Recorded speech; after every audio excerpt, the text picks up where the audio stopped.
Hello everybody, and welcome to my assignment for week 2 in MS587 over at the University of Advancing Technology. So for this assignment, I had to make a website, okay? And we had to make a website, create a basic web application to display ebooks and play audiobooks. We needed to make at least 5 ebook titles and contents using an AI text generator. We needed to implement text-to-speech functionality for each of the ebooks into spoken audio in an MP3 format. We needed to make a user interface, a simple one, that can select an ebook to download or read or listen to.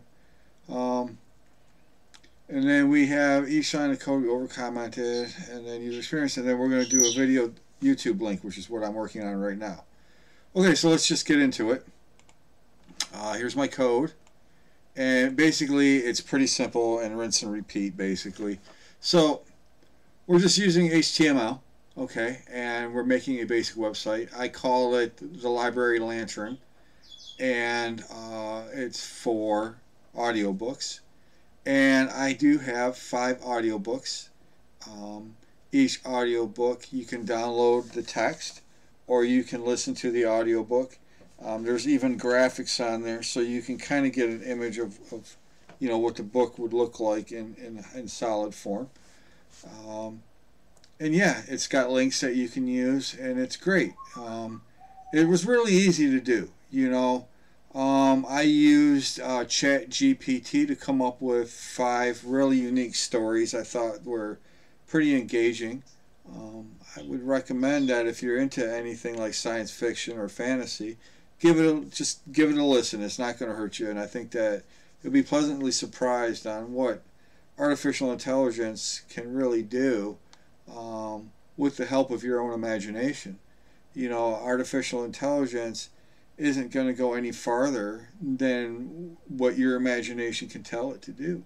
So it's just kind of an extension of your storytelling process in this situation. So then I basically used a program to convert that into an MP3 and then added it. For the images, I used Bing, and it came up with some pretty cool images. I'll show you the website, and we can go from there. We can take a look at it.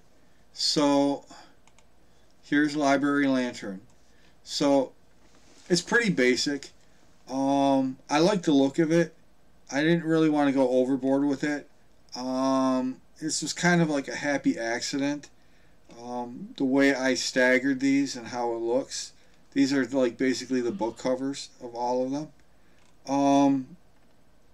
But I liked it, so I kept it. I didn't use any CSS or anything like that. I just kind of went with it, and I thought, hey, that actually looks pretty cool. Maybe a little old school, but I kind of wanted to go that way, and I think it turned out great.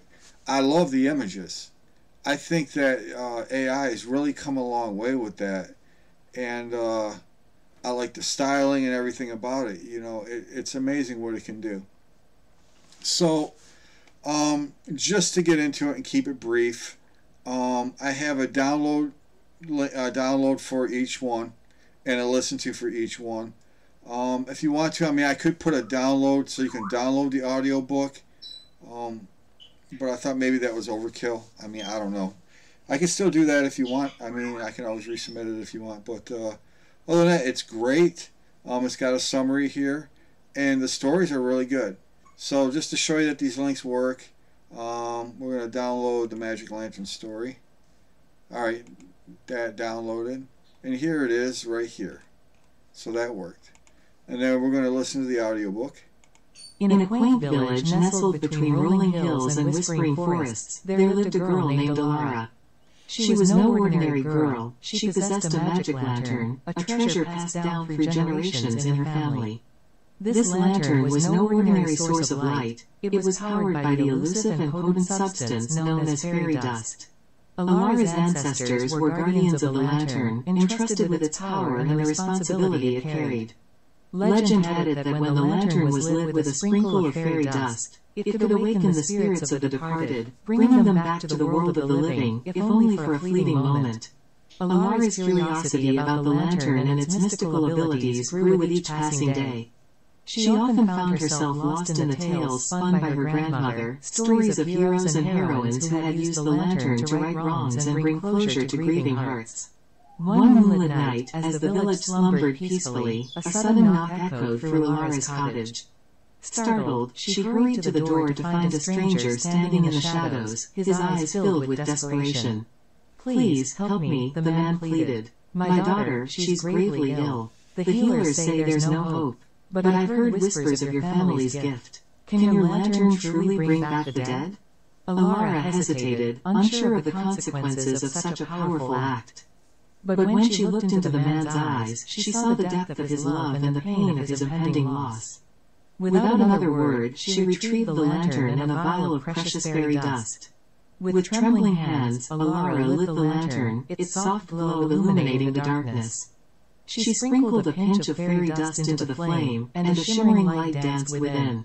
"Close your eyes," she whispered to the man, guiding him to focus his thoughts on his daughter. As the lantern's light flickered and swirled, a gentle breeze enveloped the room, carrying with it a faint whisper of laughter and the scent of wildflowers. And then, before their eyes, a spectral figure materialized, a young girl with eyes like emeralds and a smile as bright as the morning sun. "Daddy," she whispered, her voice a delicate melody. Tears streamed down the man's face as he reached out to touch the apparition of his daughter. Though she was but a fleeting image, the love between them transcended the boundaries of life and death. For a few precious moments, they were reunited, basking in the warmth of their love. And as the first light of dawn crept over the horizon, the spectral figure began to fade, returning to the realm of the departed. The man's heart felt heavy with sorrow once more, but also filled with gratitude for the precious moments he had shared with his daughter. Turning to Alara, he bowed his head in thanks before disappearing into the morning mist. As Alara watched him depart, she knew that the power of the lantern was not to be wielded lightly. But in that fleeting moment of reunion, she had witnessed the true magic it held, the power to bring solace to grieving hearts and to remind us that love endures, even beyond the veil of death. Well done. Anyway, I thought that was really cool. I mean, the fact of the matter that this artificial intelligence can actually put together a story and have it be meaningful and make sense is amazing, you know. And on top of it, it can give you artwork. I mean, it can do a lot of things. So I think it is really a good tool and platform for the future, and we really shouldn't be afraid of it. But anyway, that's pretty much the conclusion of my presentation. If you want to go ahead and listen or read these things, I can put this up on like GitHub or something like that. It doesn't say it's required for the assignment, so I didn't do it. But if you want to, I can always put it up there. Anyway, Professor, again, thank you very much. And if you like what you see, give me an A, because I love A's and I love my grade point average. Anyway, guys, have a wonderful day and be safe out there. Bye-bye.